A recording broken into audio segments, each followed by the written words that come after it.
इन्हीं का नाम मंगा है ना? ಮಂಗ है ना? ಹಾ ನೋಡಿ ಇವನ ಹೆಸರು ಮಂಗ ಅಂತ ಹೇಳಿ ನೋಡ್ತೀವಿ ಒಂದ್ಸತಿ. ಮಂಗ ಅಂತ ಹೇಳಿ ಅವನ ಹೆಸರು.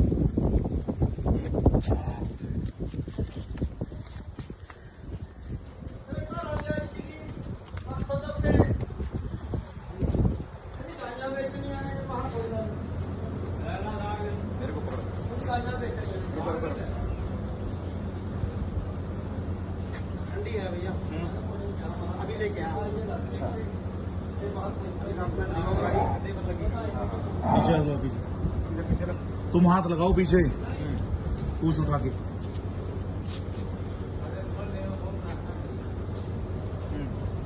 तुम्हारी फेस ಚಾಲೆ ನಾ ನೋಡಿ ಹಸು ಈ ತರ ಹಸು ಆಯ್ಕೆ ಮಾಡ್ಕೊಳ್ಳಿ.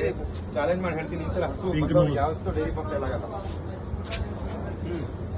ठीक है ना? ಈ ತರ ಹಸು ಯಾವತ್ತೂ ಡೈರಿ ಫಾರ್ಮ್ ಮಾಡಿ ಬೇಗ ಬುಕ್ ಮಾಡ್ಕೊಳ್ಳಿ.